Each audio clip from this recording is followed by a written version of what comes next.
Hello friends, welcome back to my channel. It's Michelle from Tape and Twine, and I'm so very glad you're here. So this is part 3 of my cardboard box series, and my brain is already spinning about other things I can make, but I'm going to stick to 3 parts for this particular series, and then maybe later on this year I will add some more when I find some more interesting boxes. Ooh, weird shadows. How come I'm having weird shadows?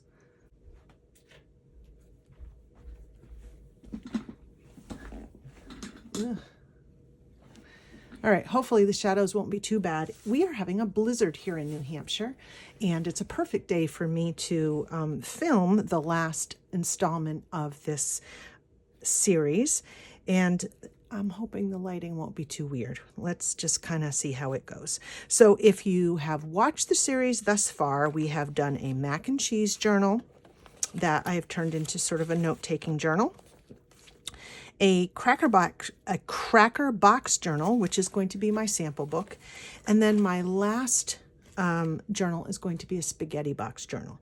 Now, originally, I am working from one kit, Barbara from 49 Dragonflies on my desk kit, and I was going to not use it for this one, but now I've decided, you know, if I'm going to do 3 journals that are linked together, they should all have the same feel. So I'm going to continue with her kit. I am not somebody who generally is a kit person, or I hadn't been for most of my junk journaling time, but lately, if it's something specific that I'm really looking for, or I want to support the artist, I have sort of started bringing that into my fold more. I do want to show you my original spaghetti box journal. So this one I made a couple of years ago, and I fell in love with using these boxes because of their size. If you like working tiny, then this is just a perfect little box to use. The spine is a great size for 5 little signatures. This is my no-sew binding. Well, not my no-sew binding, but the one that I tend to use a lot. And honestly, this is just made from a spaghetti box, scrapbook paper, and miscellaneous packaging supplies that I found, some tea-dyed paper, and I just love it. So today I'm doing a little bit of a different type of a journal. I took the box, which was like this, and I just cut it. And I already trimmed the box down the exact same way that I did in the first prep video, which I will also link below. And what I wanted to show you, and maybe we'll do a different binding today, just so that we can do a third type of a super easy binding. Maybe what we'll do today, instead of doing a wrap binding, is maybe we will do an elastic binding. We'll decide that when the time comes. If you watch my videos, you know I don't usually go in with a plan. It's, you know, I just wing it as I go, because that's really the fun of this kind of a craft, right? So the intent for this particular journal is that I do a lot of things. I post videos on YouTube, I have an Etsy shop, I make digitals, and a lot of times I have to do steps in order to go from the beginning and the end of those processes. And I don't always remember the steps. So I was thinking it might be handy for me to have checklists in this book so I can remind myself. So I might have some professional checklists in here, but then I also might have some checklists for other things. Like, for instance, I think 1.5 years ago, I watched a video from Nick the Booksmith on how to make your own vintage tape with alcohol inks. And I absolutely love this process, but I don't do it a lot. I might make a sheet of tapes and then not make them for 6 months. And you probably do the same thing. You probably have, maybe you do a whole bunch of something, and then when it's time to do it again, you can't quite remember. And maybe you don't need to watch the whole video over again, but you just want to remember the steps. So like maybe I'll have a section in here for things like this, you know, the steps of how I get this result, so I don't have to go and watch that video over again. So that's kind of my idea, is this will be a checklist book. So the only thing that I came into here being prepared with is I printed off some more of the kit, different sizes. And I took one of the spreads that I have used before, the one with the pen, and I reduced it down 65% because my thought was, how cute would this pen look behind the window? Now, you might not have a pasta box that has a window, but a lot of pasta spaghetti boxes do have a window. And that's one of the fun parts of this kind of a box, is that you get this cool little window built in. And in this particular case, this isn't a full rectangle. It has this sort of like curve here, which I think is kind of fun too. So I'm going to put the pen behind the window, and that's really the only thing that I'm walking into this project knowing I'm going to do. So let's get started and just kind of figure it out as I go. I really wish I had better lighting for you guys today, but you know, it is January in New Hampshire and it is a blizzard, so we will just do the best with what we have. And I'm spilling things all over the place. Okay. So the first thing I want to do is I want to cover this cover. And I do believe that because it's so small, I'll be able to do it in one piece of paper. And I did run off some of the plainer sheets of paper that were in this kit.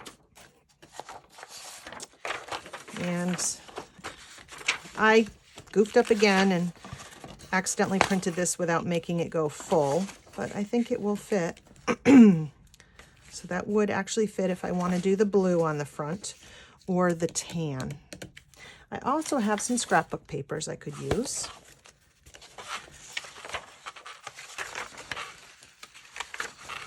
I guess I should look at the pen to sort of see what I would like with it. Oh, I kind of like that green. That's a little busy. Nah, not sure I like the stripe. Now that is busy, but that's kind of fun. So I'm narrowing it down to these two.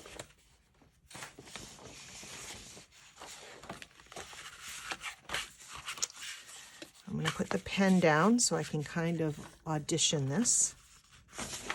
Oh, that is kind of busy. That's probably too busy for me.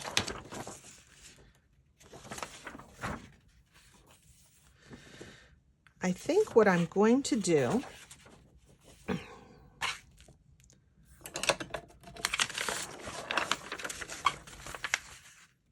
see, that just blends so much. The window isn't going to stand out. I really want that window to stand out because I think that's the fun of it. And if I use something that's very plain, it's just going to blend in. So I might use those on the inside paper. I think this is going to be my winner.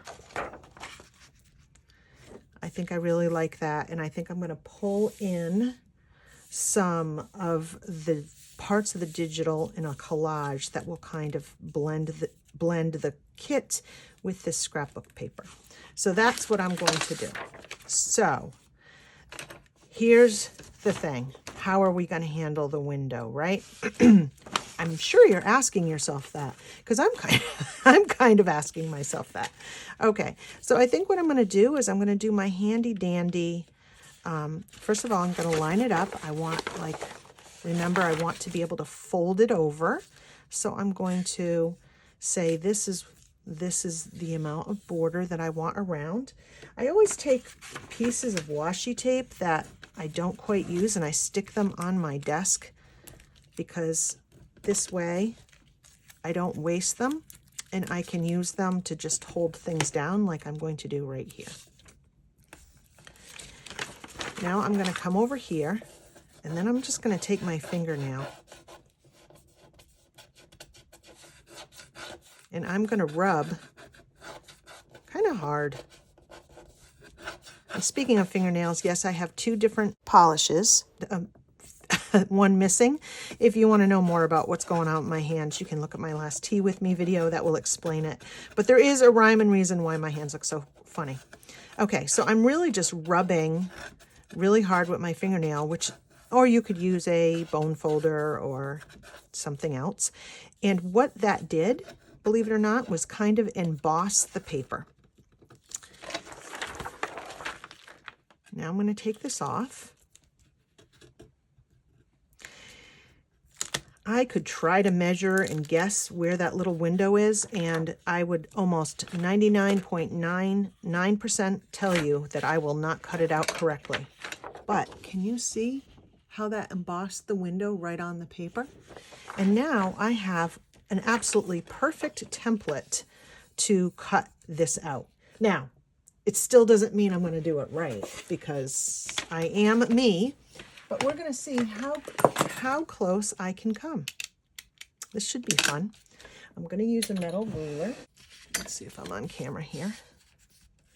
And I'm very, very carefully going to just go right on that line. And notice I have it so that I didn't put the ruler facing this way, because if I cut wrong, then I'll cut into where I don't want to. And I did. Look at, I strayed a little bit. So this way, no harm, no foul. Again, it's about setting yourself up for your strengths and weaknesses. And since this is my weakness, I have to set myself up for strength. Okay, so now I'm left-handed, so this is going to be really tough for me to cut. Don't watch Mom, because she always thinks I'm going to cut my finger off. Growing up, I always looked very, very awkward. Ah, see, I did. I cut a little bit over. Well, we'll see how bad it is. Washi tape is a wonderful masking, so we may just be washi taping it. Well, we will find out. All right, so now I'm going to do this little piece by hand. And then I have to do the curve by hand.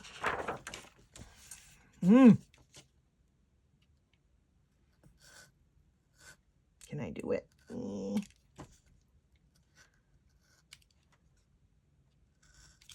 know, watching left-handed people do things is kind of awkward. All right, and then I can take my fussy cut scissors or really sharp scissors and just try to trim a little straighter. And we'll see how good I did. This is a little jagged, that edge. So let me see if I can just smooth it out a little bit. All right, let's see. What is the deal? How did I do?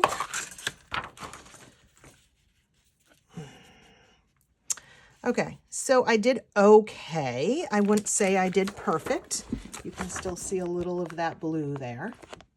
But you know what? Like I said, washi tape is a sort of a leveler, and I can probably put a little bit of washi tape on the edge and make that look okay.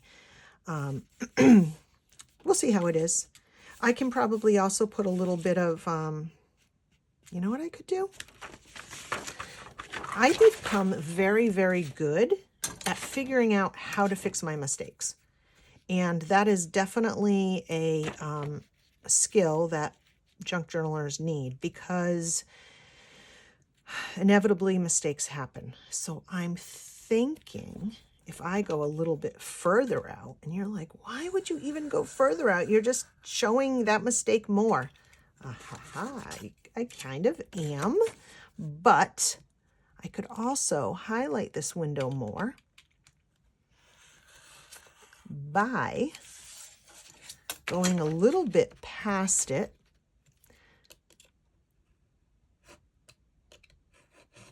I really do have a plan here, people. It doesn't look like I do. I understand that, but I do. Now let me just connect these with my scissors.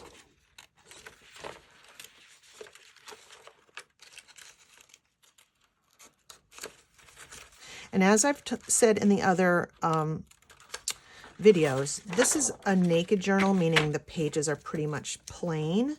So really most of the work on these journals is in fact on the cover. And I want the cover to look really cute. So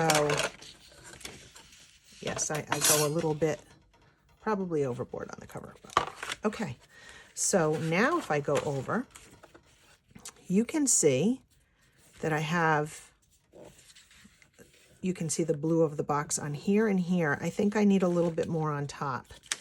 So I'm gonna actually be crazy here, people, and I'm gonna freestyle. I'm gonna freehand it, which could go completely amok. But let's be honest here. You kind of tune in to see me go amok, don't you? All right, that's pretty good. I am not going to trim this though, because I really don't think I could do a good job of doing that, but I think this is going to be good. All right, so look what I'm going to do now. I'm going to take some of my absolute favorite paper. It's very brittle and old, so it's not good for like using as pages in a book, but they're great for collage. And what I'm going to do, and I'm not going to use my glue stick because I want this to be precise. And I was very proud of myself. I soaked the tip of this glue bottle and blew it out before I did this video because it's been jamming and hasn't been flowing freely. And I'm not the best at keeping up with things like that. Okay, so I'm now going to glue this on. And look, I can push it right up against it. Oops. I'm going to do it this way because that's a straighter edge. I can put this right up against the window because I'm cutting it in strips. Again, like I said, play to your strengths. And problem solving is one of my strengths. And I always read what's on here first, because you don't want to put something down that says something awful that you have to look at forever. Like, what if it said something like, she died a terrible death, and then that's what's on the front of your cover. You got to think about these things because you just don't always know what's, and if it's a different language, oh, I don't even try. Sometimes I don't even mess with that because that could be completely, you know, living on the edge. Okay. So as you could see, that flaked right off. So now I have this here. I'm just going to peel this off. And now when I take my paper, doesn't that look pretty cool? Like now I have a window in a window. And I actually look a little fancy, even though really I'm not fancy. I'm just fixing my inability to cut straight.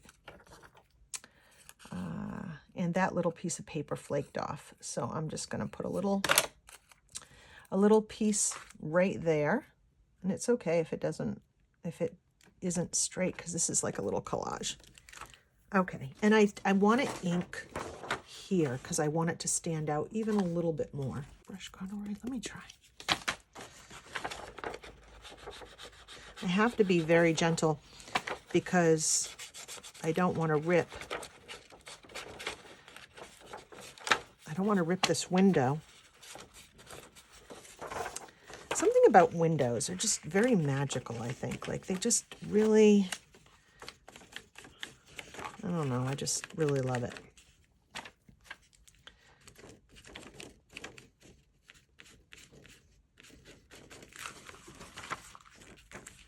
Yeah, see, that stands out just a little bit more. Kind of gives it that older patina, which I kind of like.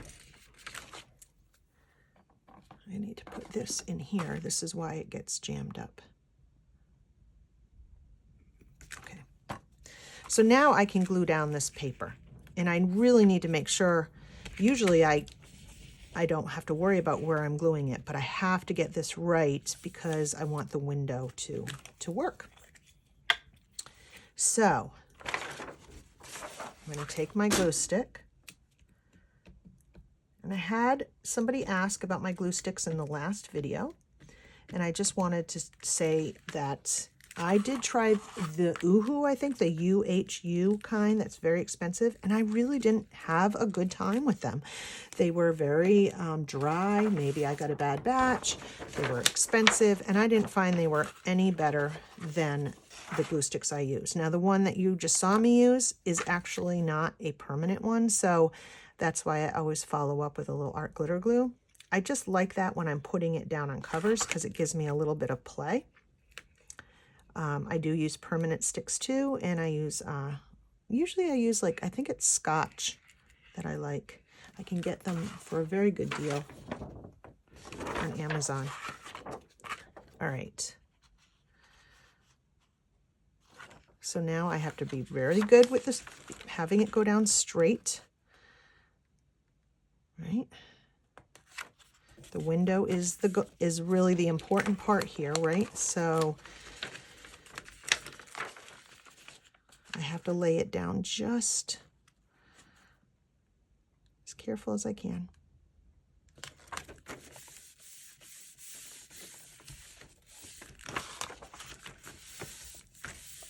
Nice. Now the window has kind of that double look, which I really like. And now I can glue down the rest. And I'll do it a little at a time because I think it just works the best. And then I'll trim it after. Could I have trimmed it before? Yes, but I didn't.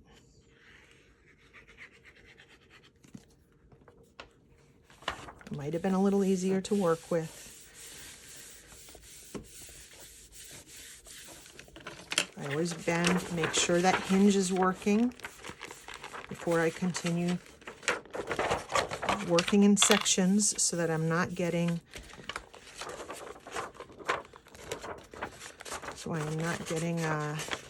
bubbles. Okay, it would have been easier if I cut it before, so I will cut it now.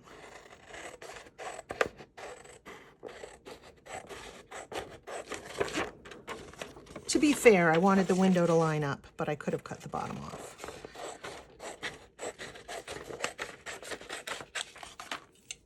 All right, now you won't see me struggle quite as much.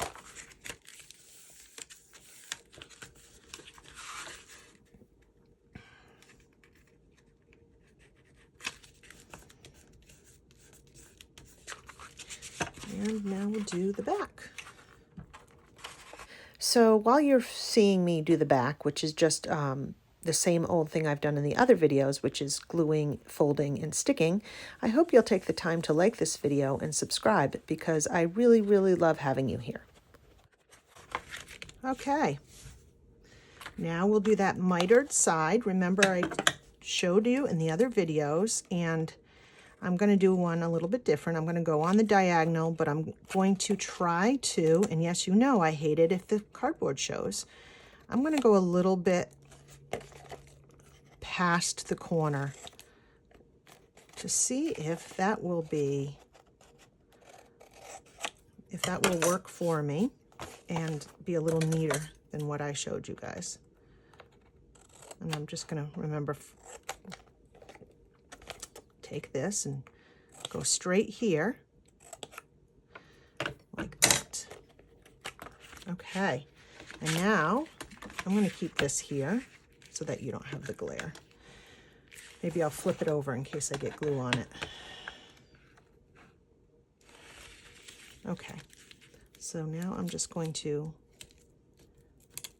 slowly do my folding. Ooh, look at this.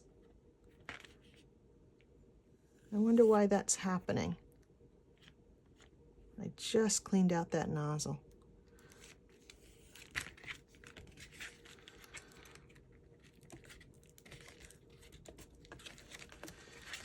All right, let's see if this folds over well. And now I'm just going to go around the edge like you've seen me do before, folding and gluing, using a combination of the glue stick and the art glitter glue. And I'm hoping that cutting it that new way is not going to result in seeing cardboard, but as you just saw, so far I already have one little cardboard piece showing, and that does not make me happy. But let's see how it ends up, and then I'll decide whether or not that was a complete failure or not. The mitered, I never do the mitered right. Okay, so I got one corner that worked well, but I still have that little bit of cardboard showing. See, 1, 2, 3, which drives me insane and further proves the point to me that I'm just not fancy enough to do those mitered edges and have them work. And that's okay. I can live with the way that I do it. All right. Let's make sure this looks good. And I think I want to ink. I want this journal to be slightly grungier than the other two. So I'm going to ink those edges there.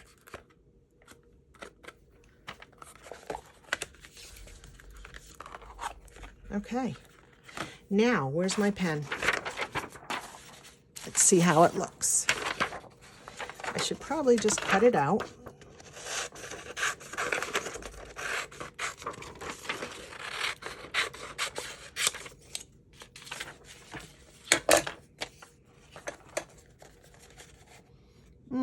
Is that the same one? That's the wrong one. I just cut out the I just cut out the wrong pen because this pen is too big. So, yes, you just saw me basically ruin one of the pieces of background papers. That's okay. It just will give me an excuse to be able to rip that one up more. Okay, this is the one I wanted because this one fits. Ta-da! And I love the little bit of like lace and that little thing you see there. Oh, I'm not on camera. Now let me say that again. I love how this one fits and it has this little lace and stuff in it, right, like that. That's super cute to me. Okay, so I need to cut that out a little closer.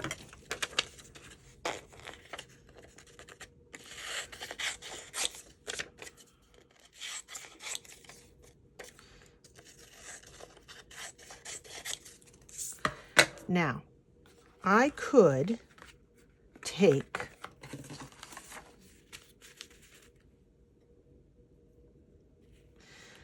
like if this was the top of the signature, let's say, I could have folded, the page that had the pen on it and made it so that it folded like this. I don't know if that would have been possible because it would have been diagonal because that's how the kit is. But you could, in theory, use a really beautiful paper.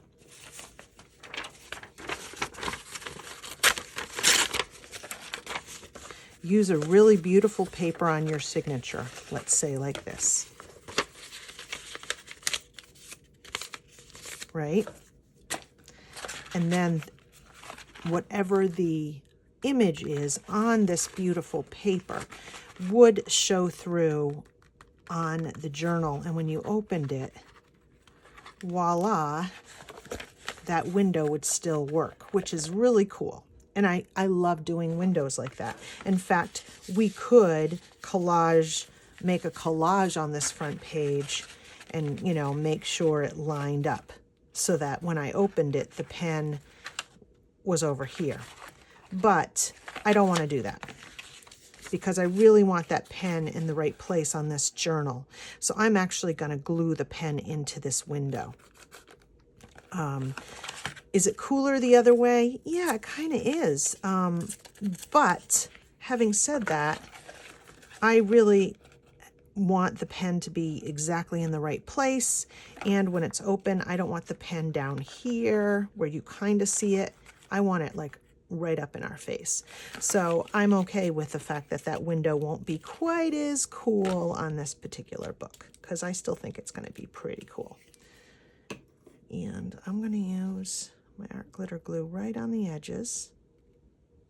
And I have to be careful because I don't want it to bleed onto the window and make it hazy. So I'm gonna, you know, like that. Can you see it? I got a little on there. Oh, it's on the outside. We're okay. I can get that off after. And I'm just gonna put it where I want it.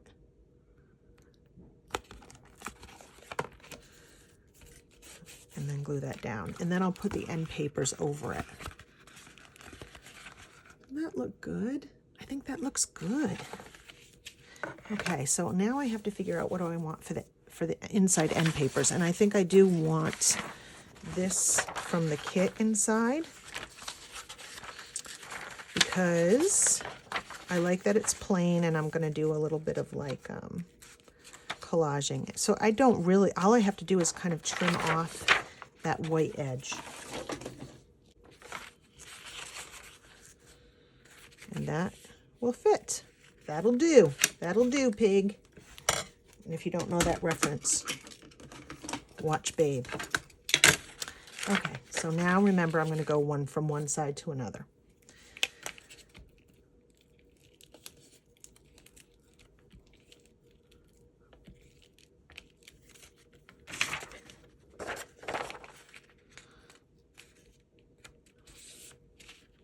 Oh, wait, I want to ink. I know, I want to be careful not to get glue on my ink pad. I cannot be the only one who forgets to ink things, and then as you're gluing them down, you're like, ah, I didn't ink it. And because I care about you and your time and your sanity, actually, I'm going to speed this up and just voice over what I'm doing, because if I do it at the rate, you know, the regular rate, we'll be here all day. So I'm just gluing down the end paper with glue stick, and I'm taking a metal ruler and I'm kind of pushing it down in the seam there in the hinge, just to make that fold nice and crisp and work better. And I also think it helps with wrinkles as well. So you'll see me kind of put that in the crease, and I thought that might be worth mentioning. It might be a little new tip for this particular video. As I finish up this side, I will ask once again, and I promise this will be the last time this video, please like this video or subscribe. It really, really helps my channel, and I love making these videos, and just interacting with me just a little bit really helps YouTube know that I'm on the right track and allows me to continue to do this. So thank you for that. Let's move on. All right. So here's our little cover so far. We have the window, we have this. So now I want a little bit of collage. This is way too boring for me, and I do want to bring in some of Barbara's graphics. So I'm going to go through some of the pages I printed off. I like this cog. That might look really good down there. It has ledger paper. Let me trim this. And you could do this with scrapbook paper, right? Or maybe a book page or something like that. I'm going to tear the edge so that it's kind of rough. And keep in mind, this is a very beginner type of a book, but the way you decorate it and the way you work with it does not have to be beginner at all. So in other words, I could have lined this up and inked this and then put stitches with sewing on the front. I could sew some things that I glued down on here. I'm not going to, because these are sort of meant to be kind of quick and dirty journals. But you could really see where you can really make these as simple or as complex as you want. This is really more of a beginner style that I'm doing today, but you know, imagination is really the limit. Now, I really like that, but I think I want a little something else under here, and I think I want to go back to this paper. Let me make sure there's nothing written I don't like on there. And there is. It's all fine. And I'm just going to sort of break off some random pieces. And I'm going to put that behind that. That will bring in the text up here.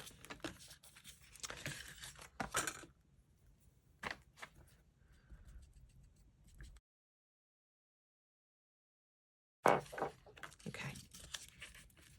And now I'm going to glue that into place. And one of the tricks that I do, because again, I'm not always really good about getting things exactly where I want them, and because this is delicate, I don't have a lot of room to play, is I put glue on the back there, and I'm going to actually stick it on before I put it down.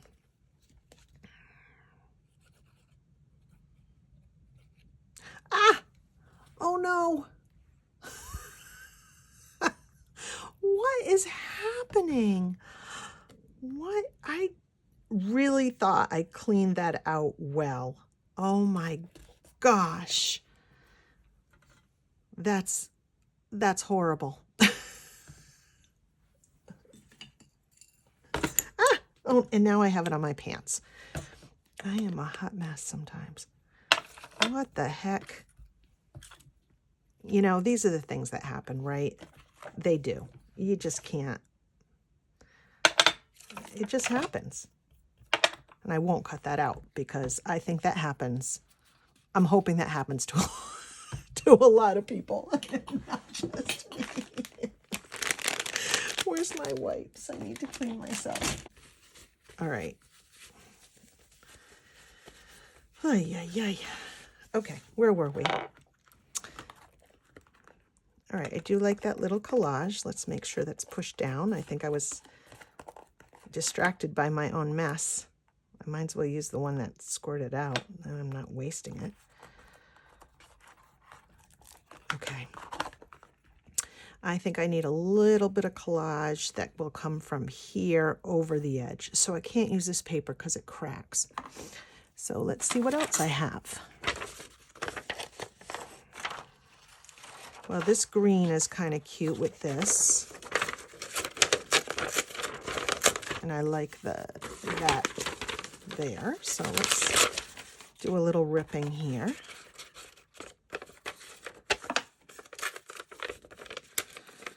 Ripping is my style. I don't have to measure. You can't rip wrong.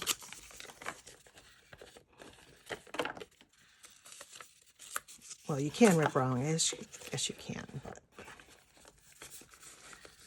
yeah, I like that. And then I can pull it over here.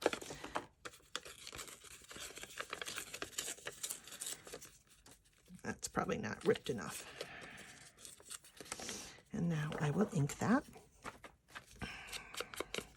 You know, I've gotten a lot of really good feedback from beginning junk journalers on this series because I think it is very intimidating to start.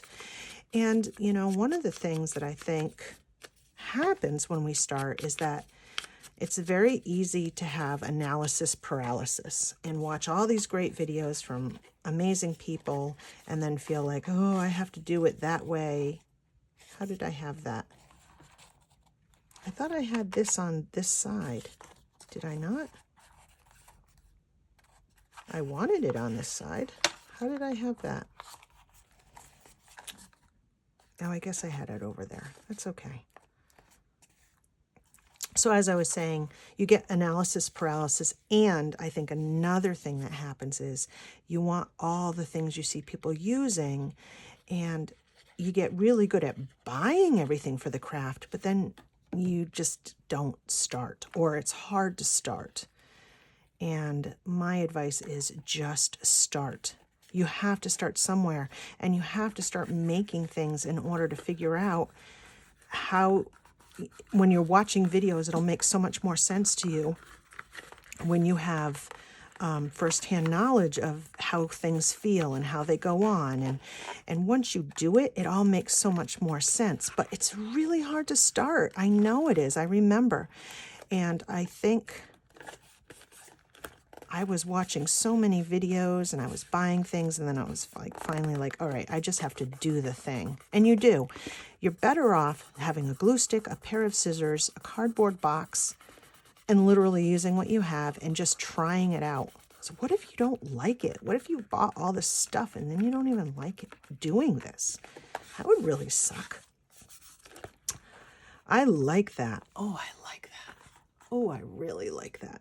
See, sometimes I never used to work with kits. I think for me, my favorite part of using a kit is taking parts of a kit and using it with other paper. I really like that. So now on the back, I need to have a little something peeking here, and I want something coming over here. So let's see what we have. Now this is kind of cool because this has the feather, but it cuts off, so that's not going to work for me.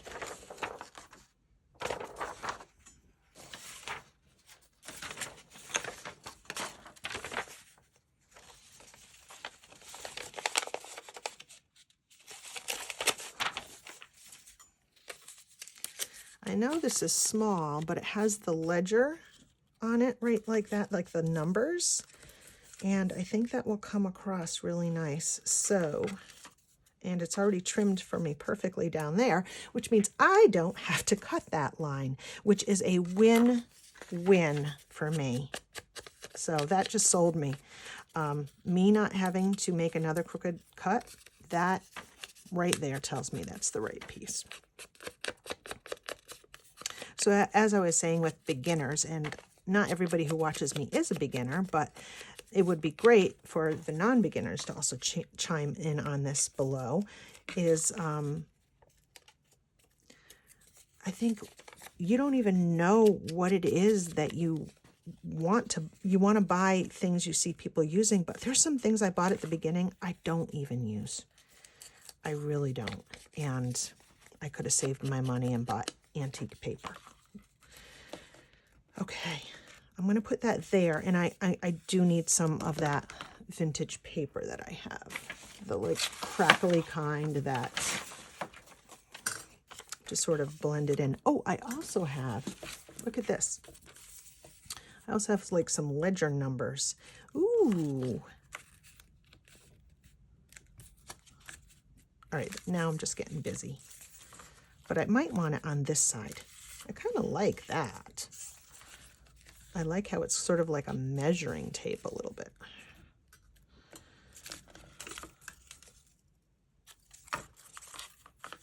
Let's see. If I start at 1, I can get down to between 38 and 39.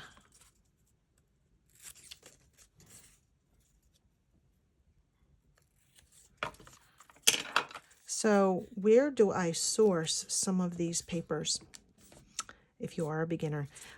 Estate sales. And estate sales are not what you think they are. Like a lot of people think it's like fancy old homes that people have died. And yes, sometimes that is what it is. But a lot of times nowadays, it's downsizing. It's people that are retiring and downsizing, or people that are moving. And in our society, you just don't move with everything. You get rid of a lot of it. So a lot of people have office supplies. We all have notebooks and file folders and greeting cards and all sorts of stuff. And people don't want to take that stuff with them. They really don't. I'm actually going to rip this edge. And what ends up happening is, usually what doesn't sell in an estate sale has to then be removed by a junk dealer, or sometimes the estate sale has people, and they have to have a dumpster and it's by the pound. And let me tell you, books and paper weigh a lot. So a lot of times at estate sales, they're happy you're buying it because that's less weight the next day. So you can usually get it dirt cheap. Ledger, like not antique ledgers, but like ledger paper like this, very common, very common.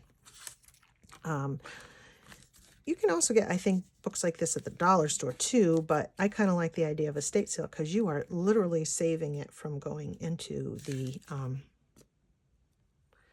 landfill.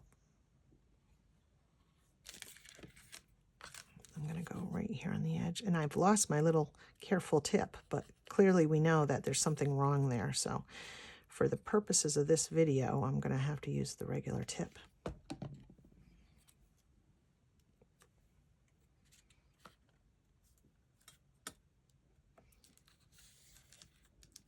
Okay. Now I'm going to put a little bit of paper.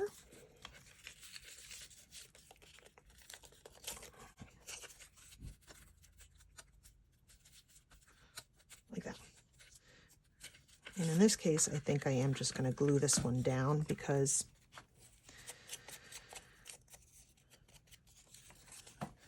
it doesn't need to be perfect. Oh, it's so brittle. Well, I guess if it was 100, if I was 120, I'd be brittle too.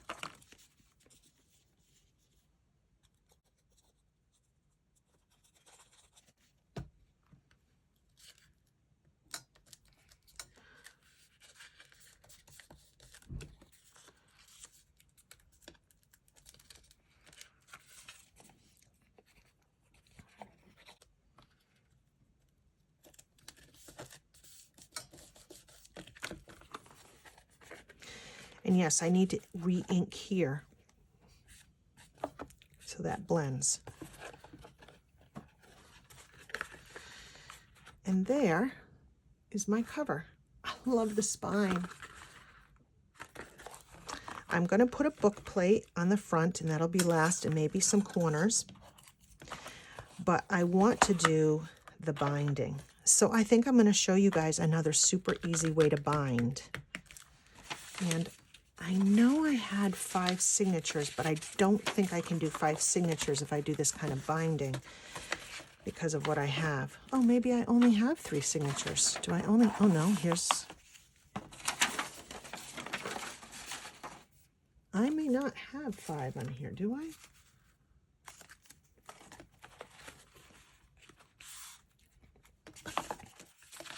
Could I get away with 3?